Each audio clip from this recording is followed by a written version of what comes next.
एक बार की बात है, एलेक्स नाम का एक बहुत ही जिज्ञासु बच्चा था। वह हमेशा नई चीजों की खोज में रहता था और हर कोने में छिपे रहस्यों को जानने के लिए उत्सुक रहता था। एलेक्स को रोमांच बहुत पसंद था। उसे नई जगहों की खोज करना और अनजान रास्तों पर चलना बहुत अच्छा लगता था। एक धूप वाली दोपहर एलेक्स अटारी में खेल रहा था। अटारी में धूप की किरणें छनकर आ रही थीं, जिससे वहां का माहौल और भी रहस्यमय लग रहा था। अटारी पुराने खजानों से भरा था। वहां पुराने खिलौने, किताबें और कई अजीबोगरीब चीजें थीं, जो एलेक्स को बहुत आकर्षित कर रही थीं। एलेक्स को कोने में एक धूल भरी पुरानी संधि मिली। वह संधि बहुत पुरानी और रहस्यमय लग रही थी। संधि के अंदर कागज का एक लुढ़का हुआ टुकड़ा था। एलेक्स ने उसे धीरे धीरे खोला ताकि वह फट न जाए। एलेक्स ने बड़े ध्यान से कागज को खोला। यह एक नक्शा था। नक्शा बहुत पुराना और जटिल था। नक्शे पर अजीबोगरीब चित्र बने हुए थे। उन चित्रों में कुछ रहस्यमय संकेत और निशान थे, जो एलेक्स को और भी उत्सुक बना रहे थे। इसने व्हिस्परिंग वुड्स नामक स्थान पर जाने वाले मार्ग को दिखाया। यह एक ऐसा स्थान था जिसके बारे में एलेक्स ने केवल कहानियों में सुना था। एलेक्स का दिल उत्साह से धड़क उठा। उसे लगा कि वह एक बड़े रोमांचक सफर पर निकलने वाला है। एक जादुई जंगल। एलेक्स फुसफुसाया, मुझे यह देखना है। उसने सोचा कि वहां जरूर कुछ अद्भुत और रहस्यमय होगा। हाथ में नक्शा लिए एलेक्स घर से बाहर निकल गया और सीधा जंगल की ओर चल दिया। उसके मन में कई सवाल थे, लेकिन वह जानता था कि उसे जवाब जंगल में ही मिलेंगे। व्हिस्परिंग वुड्स का प्रवेश द्वार लताओं के पर्दे से छिपा हुआ था। एलेक्स ने धीरे से लताओं को एक तरफ धकेल दिया। एलेक्स की आंखों के सामने एक रंगीन दुनिया खुल गई। विशाल, बात करने वाले फूल हवा में लहराते थे। चंचल छोटे छोटे तारे हवा में उड़ रहे थे, जिससे जगमगाती धूल के निशान निकल रहे थे। हंसी और फुसफुसाहट खुद पेड़ों से गूंजती हुई प्रतीत हो रही थी। एलेक्स थोड़ा नर्वस महसूस कर रहा था, लेकिन ज्यादातर उत्साहित था। यह ठीक उसी तरह का रोमांच था जिसका एलेक्स ने सपना देखा था। एलेक्स ने ताजी जंगल की हवा में गहरी सांस ली और नक्शे का पीछा करना शुरू कर दिया। जैसे ही एलेक्स जंगल में गहराई में चला गया, चमकदार नीली आंखों वाली एक छोटी सी गिलहरी एलेक्स के रास्ते में आ गई। मैं व्हिस्परिंग वाटरफॉल की तलाश कर रहा हूँ, एलेक्स ने नक्शा दिखाते हुए गिलहरी से कहा। नक्शा कहता है कि मुझे रेनबो ब्रिज पार करना है, लेकिन मुझे वह नहीं मिल रहा है। नरेटर, एलेक्स हैरान था। गिलहरी बात कर सकती थी। S3, अच्छा, नमस्ते छोटे।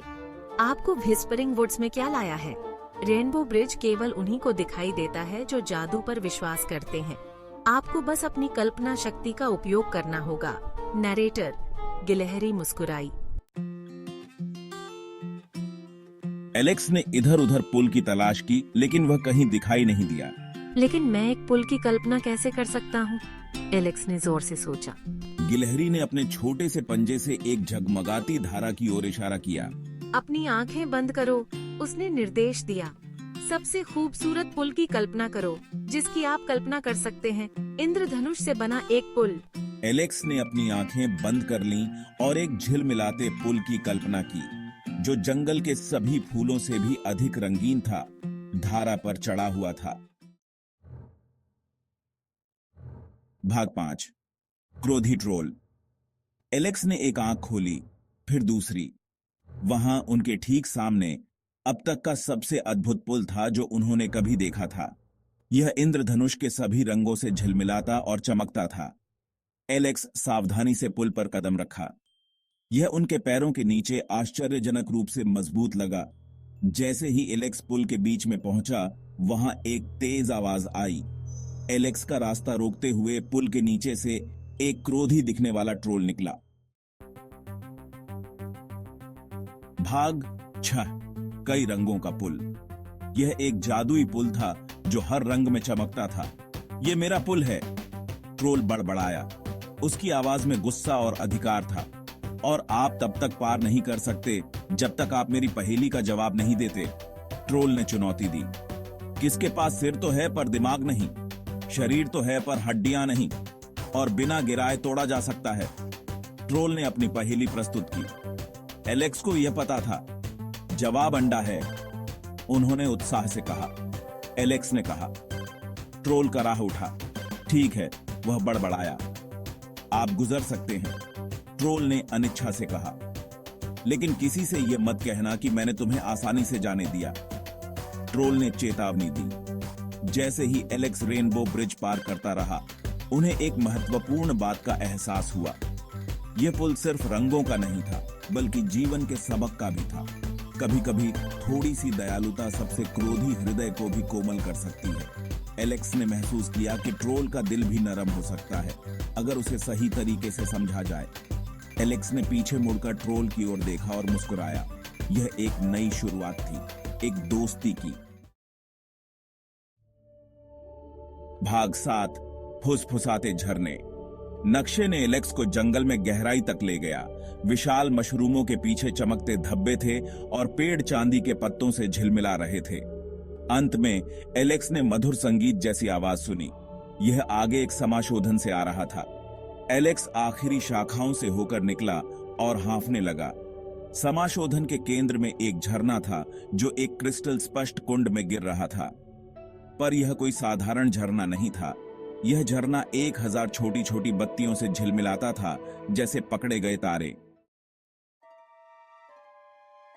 भाग 8, खोई हुई जुगनू। जैसे ही एलेक्स करीब आया, उन्होंने महसूस किया कि रोशनी वास्तव में छोटे चमकते हुए जीव थे। वे जुगनू की तरह लग रहे थे, लेकिन उनका प्रकाश नरम और अधिक जादुई था। हमारी मदद करो, छोटे जीव फुसफुसाए। फुसफुसाते झरने का जादू फीका पड़ रहा है। हम अपना घर भूल गए हैं और अपनी रोशनी के बिना झरना हमेशा के लिए अंधेरा हो जाएगा। एलेक्स को मदद करनी पड़ी, लेकिन एक छोटा बच्चा इतने सारे खोए हुए प्राणियों की मदद कैसे कर सकता है। भाग 9, एक जादुई लाइट शो। यह एक ऐसी रात थी जब जंगल में कुछ अद्भुत होने वाला था। फिर एलेक्स को एक विचार आया। उसने सोचा कि क्यों न इस रात को और भी खास बनाया जाए। एलेक्स ने बड़े ध्यान से फुसफुसाते वुड्स का नक्शा निकाला। उसने अपने दोस्तों से कहा, मेरे पीछे आओ, हमें कुछ अद्भुत देखने को मिलेगा। एलेक्स ने चमकते जीवों से कहा, क्या तुम हमारी मदद करोगे? जीवों ने खुशी खुशी सहमति में सिर हिलाया। एलेक्स ने नक्शे को ऊपर रखा, जिससे जीव उस पर उतर सके। नक्शे की रोशनी ने जीवों को आकर्षित किया। फिर एलेक्स ने एक मधुर धुन गुनगुनाना शुरू किया, एक लोरी जो एलेक्स की दादी गाती थी। यह धुन जीवों को शांत और खुश कर रही थी। जीव नक्शे की रोशनी से आकर्षित होकर और एलेक्स के गुनगुनाने से शांत होकर नाचने लगे। उनका नृत्य एक जादुई माहौल बना रहा था। वे घूमते हुए पैटर्न में उड़े। उनकी रोशनी किसी भी आतिशबाजी से ज्यादा खूबसूरत जादुई शो बना रही थी। यह दृश्य मंत्रमुग्ध कर देने वाला था। उनके नृत्य से निकलने वाली रोशनी ने पूरे समाशोधन को भर दिया और धीरे धीरे फुसफुसाते झरने पहले से कहीं ज्यादा चमकने लगे। यह रात हमेशा के लिए यादगार बन गई। भाग 10, घर की यात्रा। जीव उनकी रोशनी बहार हो गई, खुशी से गूंजते हुए हवा में उड़ गए। उन्होंने जंगल के किनारे की ओर इशारा करते हुए एक चमकता हुआ तीर बनाया। धन्यवाद, वे एलेक्स से फुसफुसाए। आपने फुसफुसाते झरने को बचा लिया है। चमकते जीवों के मार्ग का अनुसरण करते हुए एलेक्स ने जंगल के किनारे अपना रास्ता खोज लिया। सूरज डूबने लगा था। आसमान को नारंगी और बैंगनी रंग में रंग रहा था। भाग 11, भीतर का जादू। जैसे ही एलेक्स फुसफुसाते वुड्स से फिसल गया और अपने ही पिछवाड़े में वापस आ गया, उन्हें एक महत्वपूर्ण बात का एहसास हुआ। असली जादू सिर्फ फुसफुसाते वुड्स में नहीं था, यह हम में से हर एक के अंदर था। इसके लिए बस थोड़ी सी दयालुता, थोड़ा सा विश्वास और ढेर सारी कल्पना की जरूरत थी। और इसी के साथ एलेक्स थका हुआ लेकिन खुश रात के खाने के लिए अंदर चला गया, अपने दिल में फुसफुसाते वुड्स का जादू लिए हुए।